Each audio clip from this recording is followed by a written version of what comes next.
Hello दोस्तों, आज हम देखने वाले हैं type of organism on the basis of presence और absence of well defined nucleus. ठीक है, ऐसे ऑर्गेनिज्म जिसमें वेल डिफाइंड न्यूक्लियस होता है और ऐसे ऑर्गेनिज्म जिसमें वेल डिफाइंड न्यूक्लियस नहीं होता। क्या मतलब होता है वेल डिफाइंड न्यूक्लियस का? जैसे कि मान लो एक यूकैरियोटिक ऑर्गेनिज्म है, इसमें सबसे बाहर वाली जो लेयर होती है इसको हम सेल मेम्ब्रेन बोलते हैं। इसके अंदर एक और लेयर होती है जिसको हम न्यूक्लियस बोलते हैं। न्यूक्लियस की जो मेम्ब्रेन होती है उसको हम क्या बोलते हैं? न्यूक्लियर मेम्ब्रेन बोलते हैं।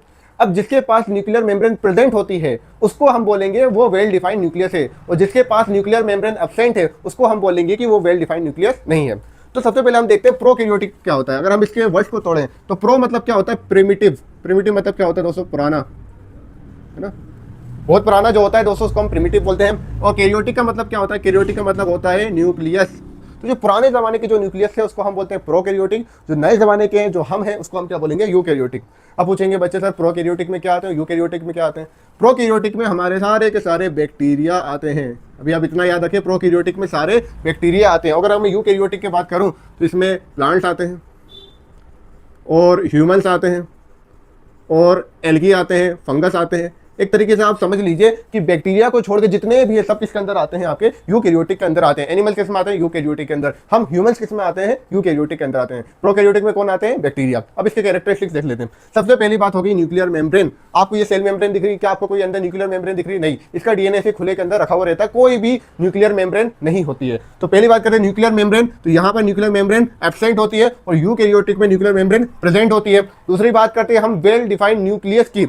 अगर आप देखोगे यहाँ पे न्यूक्लियर मेम्ब्रेन एब्सेंट है तो क्या वेल डिफाइंड न्यूक्लियस हो गया? यहाँ पर वेल डिफाइंड न्यूक्लियस नहीं होता है। अगर हम बात करते हैं वेल डिफाइंड न्यूक्लियस की तो यहाँ पे वेल डिफाइंड न्यूक्लियस एब्सेंट होता है। क्यों एब्सेंट होता है? क्योंकि इनके पास कोई भी न्यूक्लियर मेम्ब्रेन नहीं होती है। इनके पास न्यूक्लियर मेम्ब्रेन भी है तो वेल डिफाइंड न्यूक्लियस भी यहाँ पर प्रेजेंट होगा। अब बात करते हैं मेम्ब्रेन बाउंड ऑर्गेनल्स की। ऐसे ऑर्गेनल्स जिनके पास मेम्ब्रेन होती है उनको हम बोलते हैं मेम्ब्रेन बाउंड ऑर्गेनल्स। कैसे होते हैं मेम्ब्रेन बाउंड ऑर्गेनल? जैसे आपने सुना होगा mitochondria is the power house of cell. तो माइटोकॉन्ड्रिया के पास कितनी मेम्ब्रेन होती है? 2 मेम्ब्रेन होती है, तो ये मेम्ब्रेन बाउंड ऑर्गेनल हो गया। और कैसी क्या होगी आपकी? गोल्जी बॉडी हो गई। गोल्जी बॉडी के पास भी मेम्ब्रेन बाउंड ऑर्गेनल मेम्ब्रेन होती है।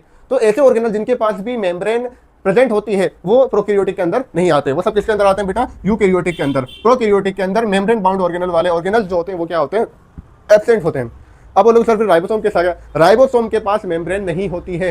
Ribosome does not have any membrane, इसलिए ये प्रोकैरियोटिक के अंदर भी मिलता है, यूकैरियोटिक के अंदर भी मिल जाता है। प्रोकैरियोटिक के अंदर कितने एस का राइबोसोम मिलता है? 70 एस का। और यूकैरियोटिक में कितने एस का राइबोसोम मिलता है? आपका 80 एस का। आई होप आपको सब समझ में आया होगा। जो भी बुरी चीजें वो इसमें है, जो भी अच्छी चीजें हैं वो सारी की सारी यूकैरियोटिक के अंदर है। अगर आपको कोई डाउट हो तो आप कमेंट सेक्शन में पूछ सकते हैं। Thank you.